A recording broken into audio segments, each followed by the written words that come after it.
when we see people that look like us that don't act like, oh, you don't act like the guy from the neighborhood that I grew up in, so you're not normal. It's like, no, what we're going through in the hood is not normal. We're just trying to survive.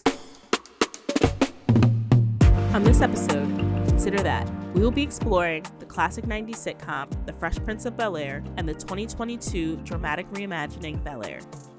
Can you be a true advocate for Black people without living in a Black community? Is it considered selling out if you move away from a Black community after attaining wealth? We will examine these questions and much more as we consider The Fresh Prince of Bel-Air.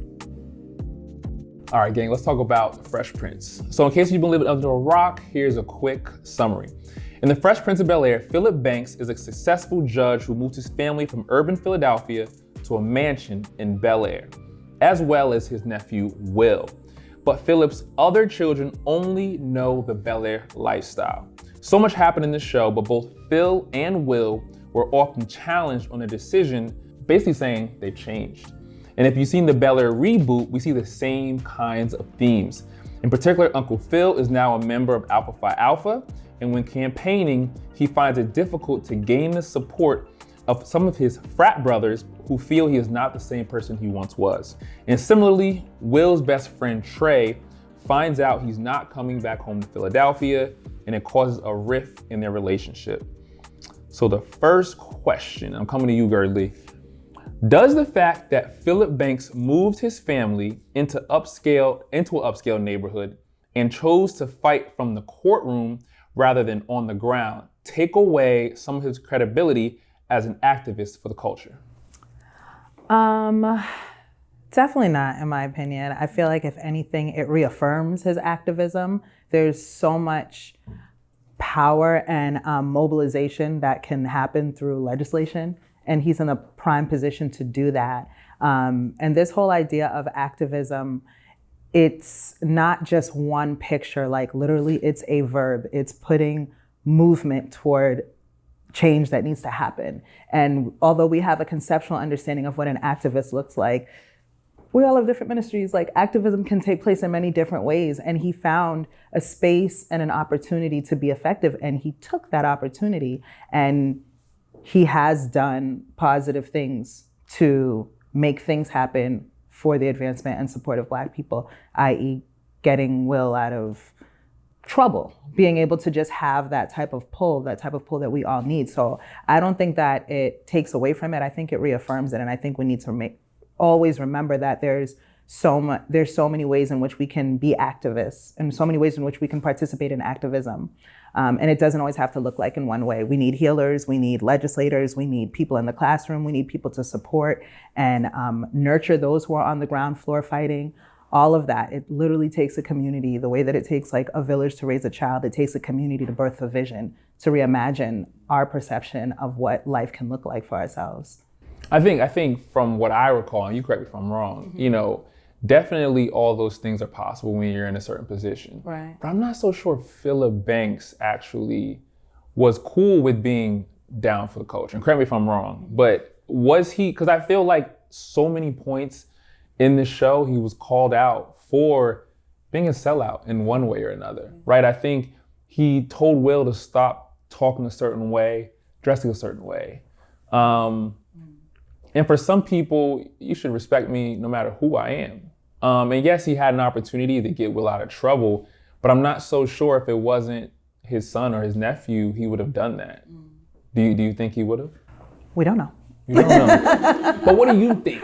I think being that it was his nephew and there was a direct relationship there that could possibly affect the way that other people perceive Uncle Phil, that is why that happened. I don't think that it's right. I think that it's complicated, and I think that has to do, I don't think that speaks so much to the fact of his ability to be an effective activist toward the advancement of Black people. I do think, however, there is some internalized shame around his perception of what Blackness is that would even make him correct and readjust Will's posture like that.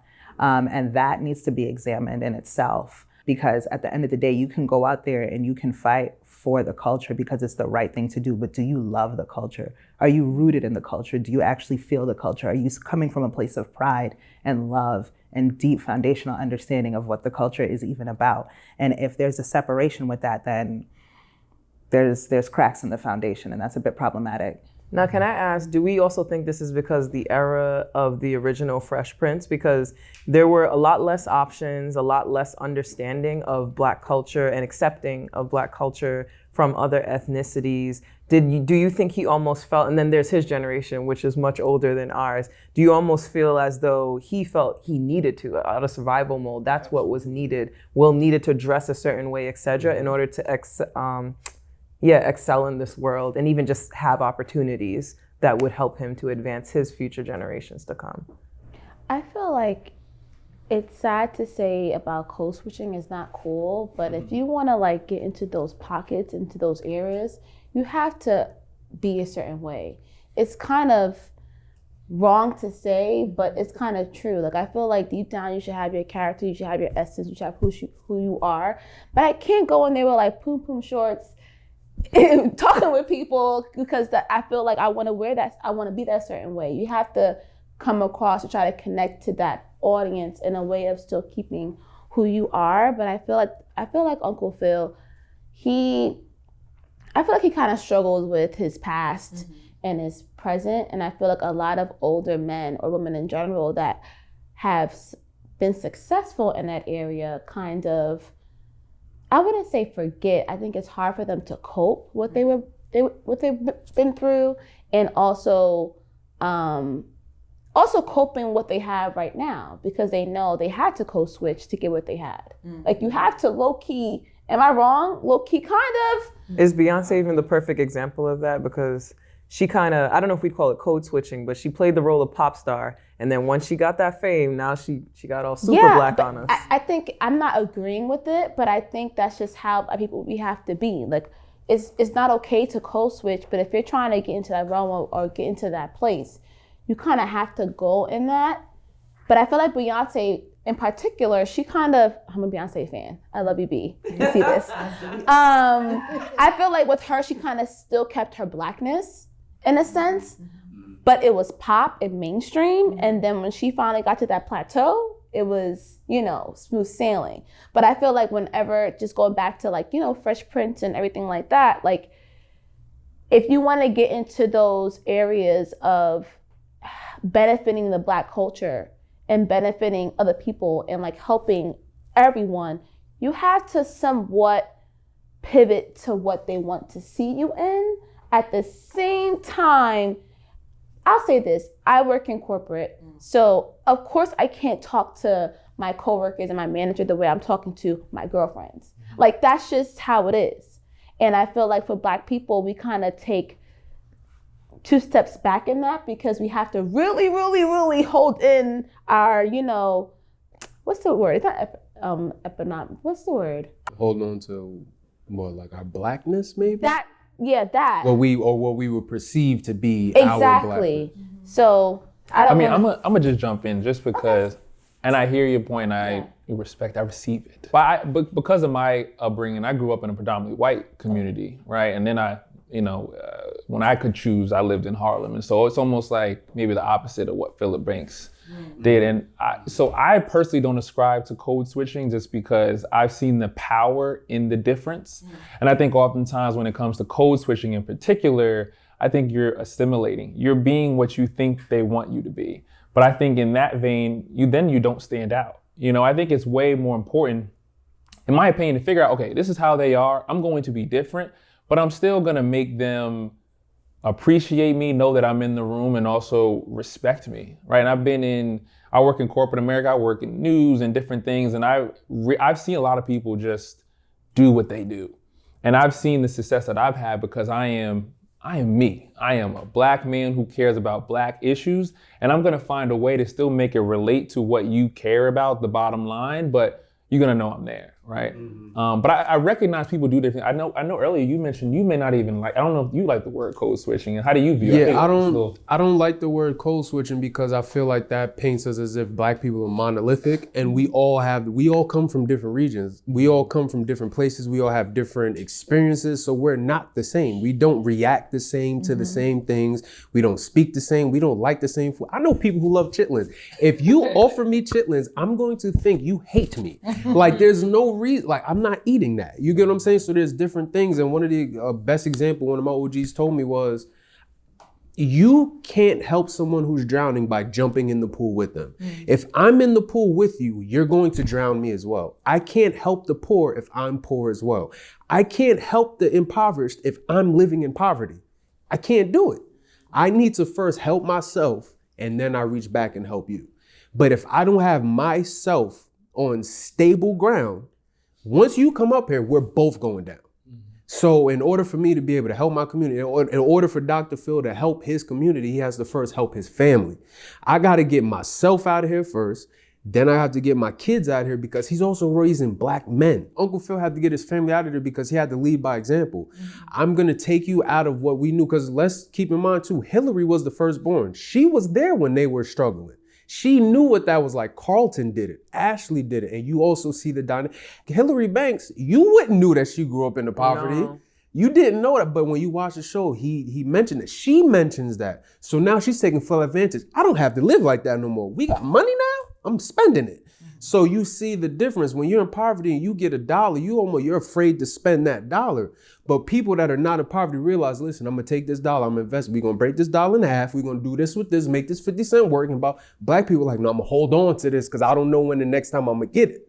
So sometimes you just have to put yourself in a different community, a different environment, so you can get a different perspective of the world that we live in. I just want to say, please don't code switch. I'm not speaking of like code switching is okay. I'm just talking about generalizing a reality for Black people. Code switching is it's not a good thing, but it's about being adaptable. And that's just how we have to be. Like, I cannot be Taylor from Brooklyn with my white coworkers. Like, it's just not I can't have that essence. Like, when I come around, they know I'm happy-go-lucky, I'm talkative, they know I'm vibrant, they know that. But I can't show 100% of myself when it comes into that space. But you can show 100% of your corporate self. But I think it's also knowing who you are as a person. Like, I'm not a chameleon. So I'm not gonna fake the funk and fake who I am in front of white people. No, but I can't act. It's the same way with anybody. Like, you can't, like a new friend, I can't just show you all my cards or all whatever. Like, it's the same thing when it comes to, it's a certain place, certain time. But when it comes to Black people, we have to, it sucks, but we have to really hone in on who we truly are until we are in a place where we feel comfortable in showing 100% of ourselves. I think there's something to be said for the fact that, like, one, sometimes code switching isn't even a choice. Exactly. If you're from a predominantly white space, like I was into, sometimes I didn't even realize that it would happen. Like, I wasn't even aware of it. It was like ingrained in me, which is a whole different type of healing, like decolonizing the forms of like whiteness that you've had to take on. So that in itself is something to be said for our experience as Black people. When it comes to code switching, I think the thing that is what we forget, sometimes we look at it as like, oh, people are like leaving behind themselves for opportunity. But this is also a survival mechanism. Like, there are really deep-seated, terrible things that people honestly associate with Blackness.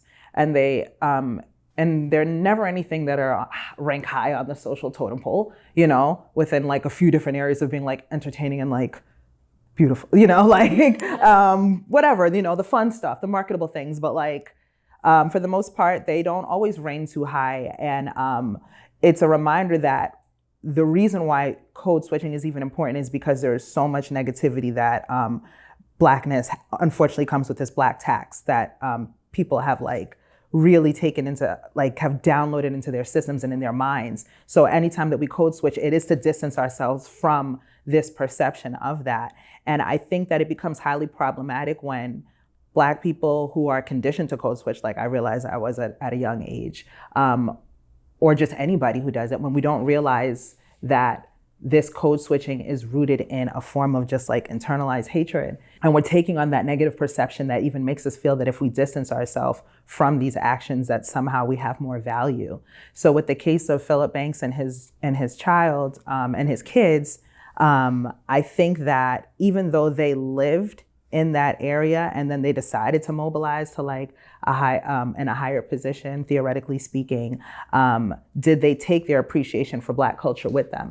Because if they did not, then it's problematic. But if they still held on to the essence of the culture, if they still held on to their appreciation, then they can't help the fact that a different environment is going to shift the way you dress and speak. And it just happens. That's selfish life. Yeah, when you go to the Caribbean, my little Caribbean accent comes out. I come in Brooklyn, I sound a little different. Exactly. I'm not trying to do it, but sometimes environment shapes how you move through life. And I think it's only when we really have to investigate what is this code switching actually rooted in. Is it an adjustment to environment, or is it rooted in like some deep-seated inferiority complex with Blackness? It is. You know? It is. Yeah. It's low-key racism and oppressiveness when it comes to, kissing up to that white man. And it's kind of like wrong, but I think it's being Black in America is always gonna be rooted in it. It's always gonna be rooted in us. And it's like, it's kind of sad. Like, it really is sad that like I have to go into a space and not be authentically 100% myself because I may say this one phrase or may talk a certain way. And they're all like, oh, she's ghetto. And I hate the word ghetto. Or she's ghetto, or she's too hood, or she's too whatever. And you're always gonna have that in the back of your head. Like even now, like certain hairstyles I wear, I'm like, it's gonna be acceptable in my job. And now it's not the case anymore. Like now, laws are in place, discrimination is in place, but it's more about adapting. And it's just sad that we live in this way, even to this day in 2022, that we still have to think about what we wear, how we dress, how we're gonna talk is gonna affect how we're gonna be successful in life. So I was gonna also add on to that. I think that we're so used to, as Black people, we're so used to coming from an impoverished neighborhood that we think the things that we go through are normal. And it's not. We're just trying to make do. We're trying to make it through the day, get through the next day. So when we see people that look like us, that don't act like, oh, you don't act like the guy from the neighborhood that I grew up in, so you're not normal. It's like, no, what we're going through in the hood is not normal. We're just trying to survive. These people, what they're going through, that's how you're really supposed to act. That's really the normality. So I think that's where the code switching comes in, like, oh, you're not acting like how you act on the block. Like, you're not stretching the milk out with the water. Like, we don't have to do that. You're not supposed to do that. Normally, you just go and buy some more milk. But we're trying to figure out how to save the extra $3 because we got to stretch this out. What we think is normal in our impoverished neighborhoods that we are used to growing up in, it's not normal. And Uncle Phil, now that he has his family out of it, and now that what was normal is no longer normal, and the new normal that they're adapting to, him and his family, I don't think his credibility now shouldn't be in question, especially because he still came from that. He still has a history. We all have a past, we all have a history, and that might shape and mold our future. So if we have a negative history, that might tell us, we're going to continue on to a negative future, or that negative history was enough to realize, let me do this the right way in the future too. So I think that is it would be an example of him being the right messenger because he knows where we're coming from. He understands what we're going through. He understands the traumas and the tribulations that we're going through. And he's an example of, hey, I made it out. Here's a possibility that you can do too. Here's a way, an outlet that you can use to make it out the same way I did. To speak to that as well, too, I do think that he has that level of credibility. I struggle with the concept of relatability because relatability is rooted in relationship. Mm-hmm. And that has to be an ongoing hand. Like, you have to have a hand on the pulse of the culture, and the culture shifts, people shift. Like we said earlier, we're not a monolith. Like, we are a living, breathing experience, and what's happening in these communities, you need to know, you need to feel it, and they need to see you too. So it's one thing to be from someplace and to have gone through it and move away. Yeah, that's gonna give you the credibility because at the end of the day, those are your roots. Nobody can take away your DNA. That's who you are. But that relatability, are you still in touch with the community? Because if you're not, how can you properly advocate for us? I agree with you as well. Like, sometimes when you leave out of that space, it's hard for you to relate to those people that you were in. Mm-hmm. But I also think that when it comes to Black culture, when you see someone that you were with struggling, and you see them succeed, you kind of get a bit jealous in that way, or you kind of be like, well, you forgot where you came from, and da-da-da-da-da. And you saw that when it came to Will and his best friend. Like, he didn't just want to be there. He just had an opportunity, and his uncle just, got him out of it. And he's experiencing a new lifestyle that he should deserve. Like, we shouldn't be struggling. We shouldn't be surviving. We should be experiencing what Will experienced. And I think for his best friend, he was just like, you forgot that, we're here together. And I feel like sometimes we get that impact when it comes to Black culture and when it comes to our friends, where it's just like, okay, I wish I had that. Like, I wish I was with you in that. And I feel like it's not jealousy. I think it's just more of, what's the word? Inferiority. Yeah, and it's just like the wishing of that, and then we kind of butt heads. And I feel like when it comes to in our Black community, we butt heads all the time. And it's so annoying because we're in the same space together. Yeah. And just because I'm more successful than you doesn't mean I don't struggle with you. I may have different struggles. Like, example, code switching. Like, my struggle is code switching. Your struggle is trying to get something to eat. I'm not trying to compete that. I'm not trying to make it seem like it's the same playing field. But when it comes to, it's like we're always fighting the white man, and like we know we have to get over that. But like, I feel like in the Black community, we have a lot to work on. Yeah, that ultimately, I think, obviously makes us great. Yeah. But the reason why I personally have such a visceral reaction to code switching is because, and I think this is what Uncle Phil did a little bit, is like he was looking for the admiration and like appreciation from, I feel like, the white community more than he was from his own community. And I think we see that oftentimes when people do reach a status, they kind of forget who they're coming from, right? I mean, well, hold on. I'm gonna give a perfect example. No, hold on. I just think he leveled up, and he was just like. No, people forget, and I have a number of perfect examples, right? When we talked about Beyonce, I'm gonna throw her husband under the bus, right? He's a great lyricist. In Brooklyn. He's a great lyricist. But when you now align yourself with, capitalist goals, I think you sometimes miss the line. He did this program where he wanted to now give crypto to his old Marcy projects. Right, I heard about that. And I just feel as though we know that when you invest in the stock market, you have to be willing to lose that money because it can go either way. And I think pushing something on a community that is already vulnerable is something not only misguided, but I think it has ulterior motives, and you've now lost your way. In another rapper, Kanye West, I mean, you have to go down the line. I mean, he went from someone who was, and I want to hear your thoughts. Those are two different. There are two different things, but they're all driven, in my opinion, by capitalist priorities. And I think one is a drastic measure. Kanye West has lost his way. He literally has said, I do things because Jewish people are making money, so I'm going to, whatever. He says a lot of stuff. Yeah. But I think in Jay-Z's case, it's a bit more nuanced. Even him aligning himself with the NFL, in my opinion, he had a capitalistic goal. And I think you can cover it up how you want to. You can say it in a nice way. But I think time and time again, ultimately, I think if you really read a lot, I think if you're going to talk about liberation of Black people, you have to ground it in the most vulnerable people.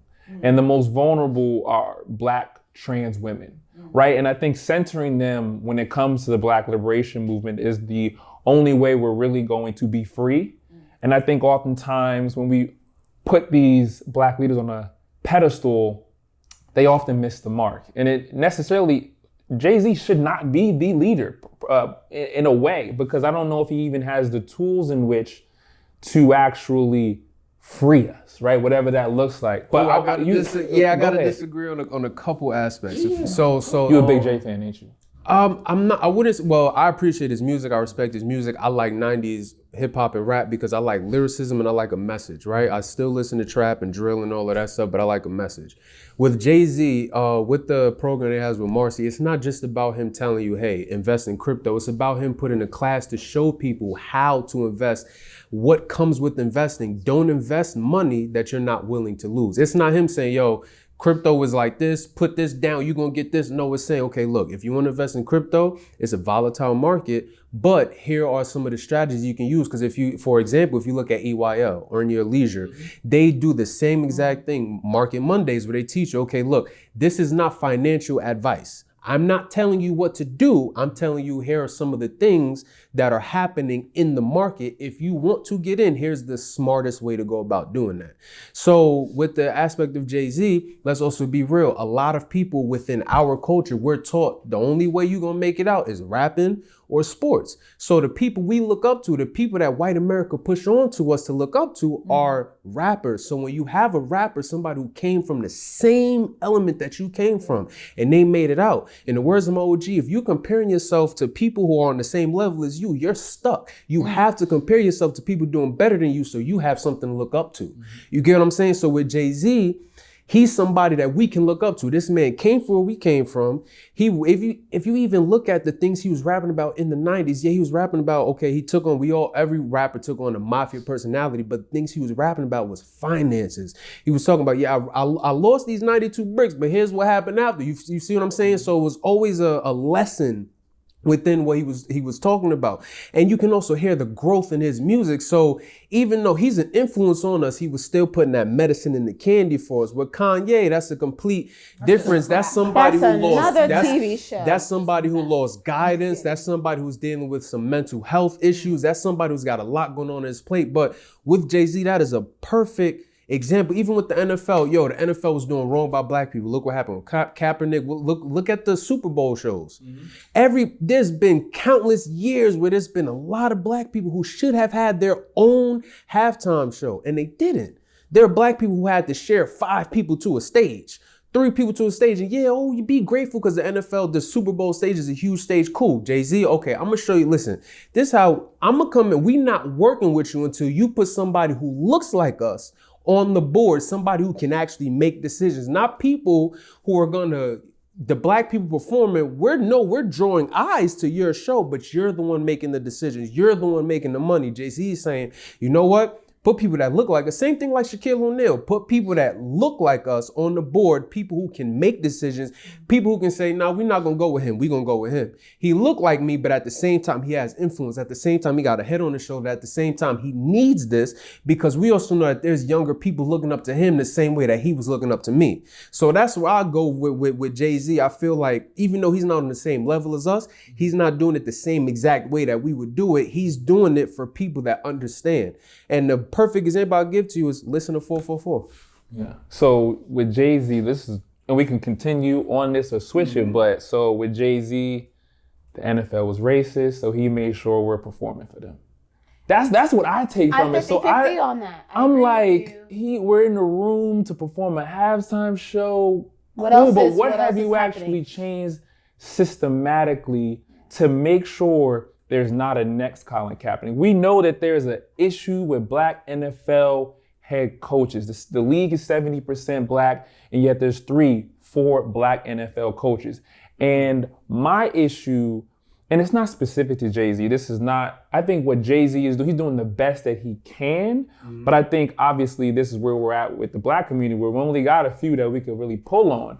And I think my thing, even circling it back to Fresh Prince, is I think while your intentions can be pure, I think even though it wasn't your point, they can be somewhat misguided just because it doesn't always take into account all of the factors that I think should be at the forefront. Have you ever heard of the spook that sat by the door? You got to remind me. Another message from my OG, right? My OG is kind of like, if you don't read, I'm telling you, listen, I'm gonna tell you now, if you don't read a book, he is the summary. You know, when you could read the back of the book and tell you what the book's about, that's my OG. So I'm gonna tell you this now, you can't change a system from the outside. You can only change it from the inside. You can use that example with police. You can use that example with Uncle Phil. Uncle Phil knew, from my perspective of watching the show, we have black kids. We all know if a police officer pulls you over, whether you're in the right, whether you're in the wrong, you're never gonna win that battle because the police officer is always in the right. Why? Because he has a badge and a gun. So whether he's physically right, whether he's right within the law, it doesn't matter. You're going to lose. They tell you have to fight that battle in the courtroom. A lot of us can't afford to fight that battle, even when we're in the right or if we're in the wrong. You get a public defender in there, you're done. You're done. You have to be able to afford a good lawyer who is going to put you as their priority. Uncle Phil knew that. So the best way to fight that battle within the system, let me become the person who is actually dictating your future. If you come in my courtroom, I'm going to tell you, and that's again with the code switching, right? We look, even when black people leave this country, when we leave America, we go into another island, we go to another country, we see a black person, I don't care where you're from, you don't even need to say hi. We feel a sense of comfort. You look like me in the place where we're not from. What's up? That head nod has solidarity to it. You get what I'm saying? So when you go in the courtroom and you see a black judge, I don't care what state you from. I don't care if your mom raised you, your dad raised, both of them raised, your grandma raised. I don't care. You look like me. You might have a better sense of where I'm coming from. So when you hear this case, you have a better sense of saying, yo, you know what?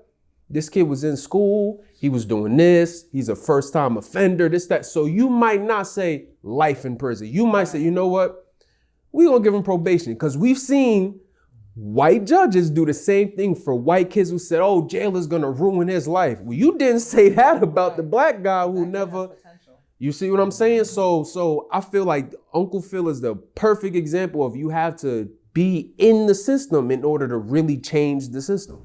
I think piggybacking on like activism and what it means for certain black people, like not everybody is going to protest outside every day. Not everyone's going to become a lawyer or become a judge or whatever. Like for me, like I'll protest every now and then, but I'm like, but I'm going to connect to that young little black girl that doesn't believe that her skin tone is not beautiful. Like I remember this story to the day I die. I was like 14. I was in a hair salon, and this little black girl, she's a bit darker than me. Her mom was like lighter skin tone, and she came to me and she was just like, I don't like my skin. And my mom is like 6'1", dark skin, like beautiful avatar goddess. And like she's always taught me like love your skin. I never had an issue with my skin color, which is crazy. It was more of my hair. Another story. But she was like, she just never, I think her relationship with her and her mom never taught her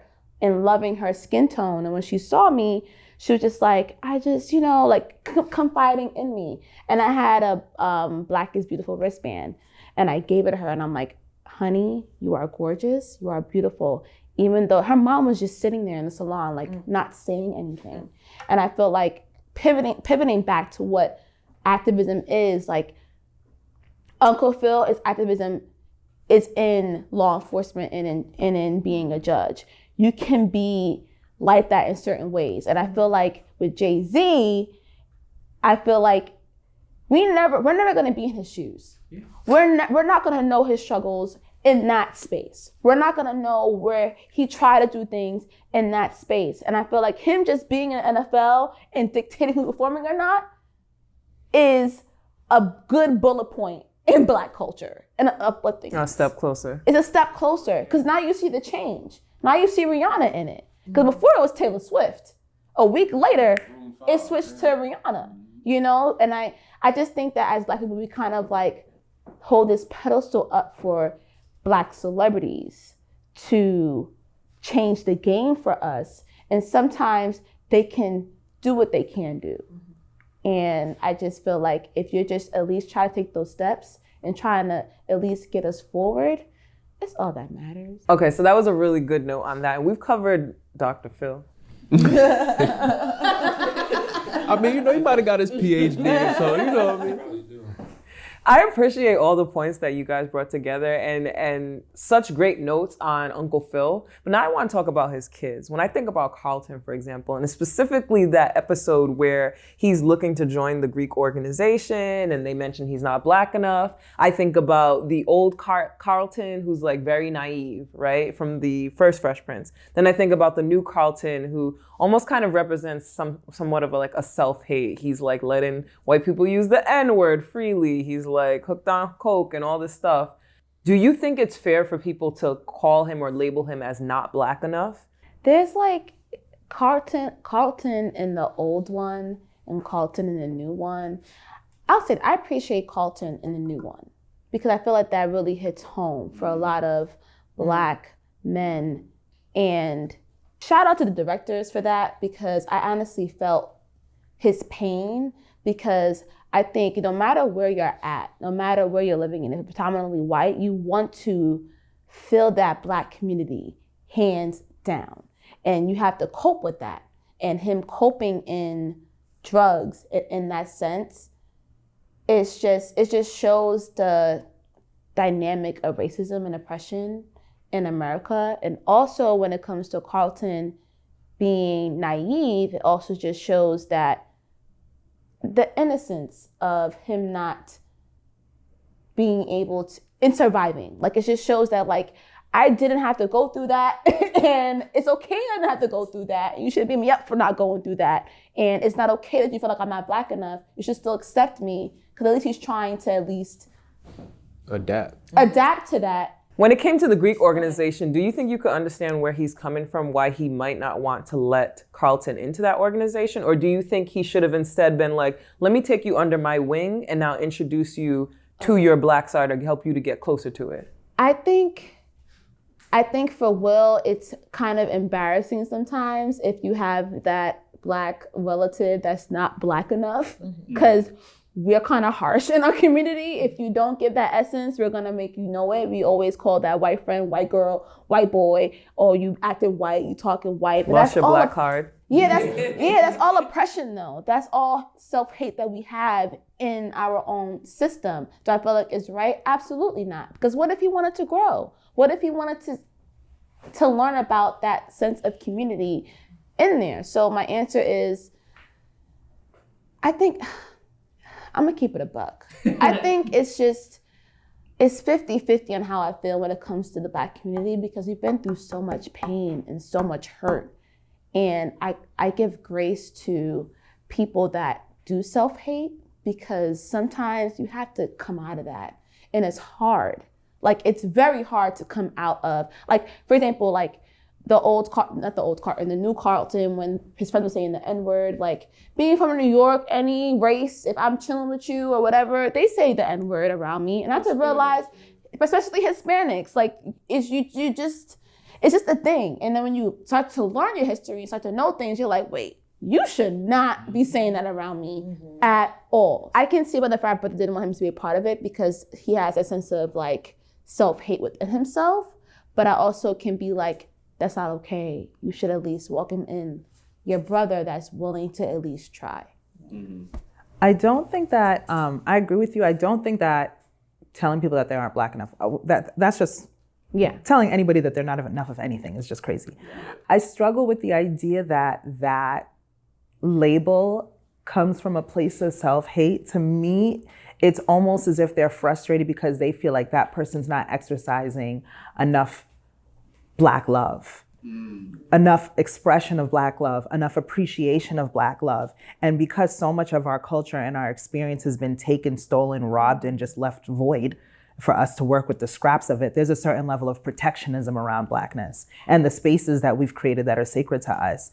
So I think that there is this feeling of like, again, you're not Black enough is silly, but it's like, where are you coming from? How do you feel about Blackness? How do you express it? How do you embody it? How do you appreciate it? Then you can come up in this space because you might have influence. You might shapeshift. You know what I'm saying? Like you might really try to affect the culture that has taken everything for us to protect. And Lord knows how long we're gonna have it because everything that we have, they try to take it anyways. Yeah. So it's like, I feel like when people use that language, I'm like, we really got to get a little bit more sophisticated with how we express ourselves emotionally. But I get why you're just like, who are you, where are you coming from, what you about? Because how you're moving right now got me, it's a little suspicious. You know what I'm saying? So I understand the frat brother a bit. You know what I'm saying? Again, it was not eloquent. It lacked empathy. It was cold, it was dismissive, but I get the need to hold on to our spaces because every time we get something good, they try to displace us from it.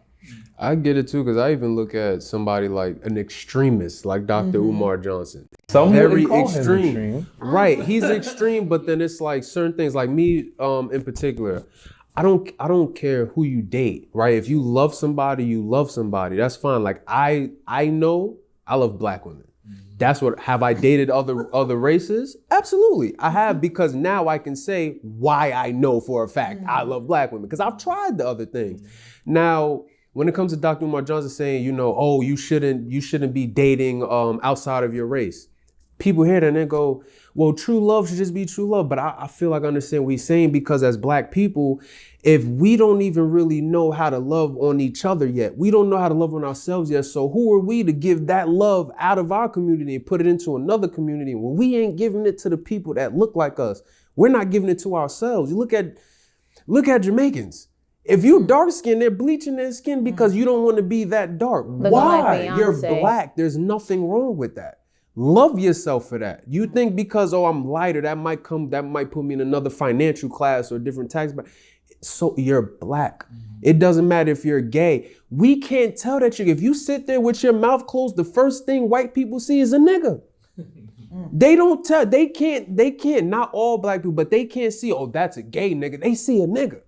It doesn't matter. I don't care if you're transsexual, if you're gay, if you're bisexual, if you're Black. Love you.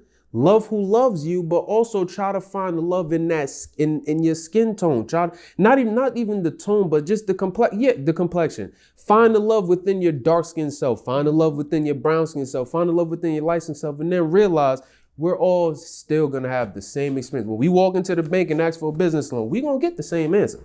I want to add one more note, though. I think it's important for us to love each other too in our Absolutely. because I think people need to hear from other people. Like your dark skin is beautiful, your hair is beautiful. The tighter the curl, go ahead, girl. It looks just shoot, I didn't need a rhyme.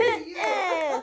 But yeah. And also, just want to say, as my dad is Jamaican. Not all Jamaicans bleach their skin. I was wondering if there was any Jamaicans. Nah, that's all good. All of them. But like Beyonce. absolutely. In summary, I think keeping love at the center of it, no matter who you are, is super important. Right. Particularly in the Black community, we need to love more on each other, give more grace to each other, and figure out how we can elevate each other with more love. And so, I appreciate y'all with this conversation.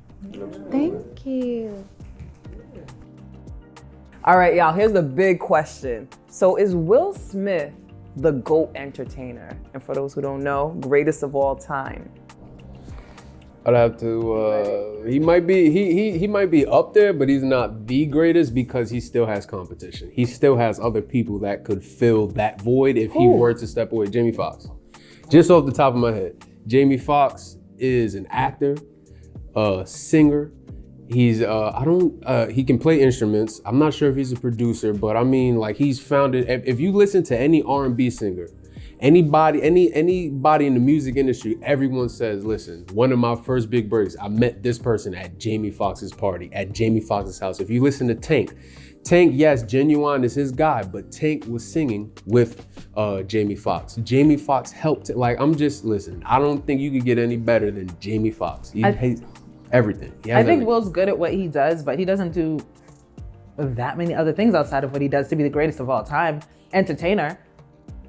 I haven't seen him dance a day in my life. Jamie Foxx dances? Well, he does more than act. So entertainment is a wide thing, I'm like, what else do you do? Do you paint? Okay, I can tell you why. If you look at if we talk about credibility, you would still have to give him. He still worked with DJ Jazzy Jeff. DJ Jazzy Jeff is actually the pioneer of the Transformer sound of DJ. Like, he pioneered a sound in DJing in the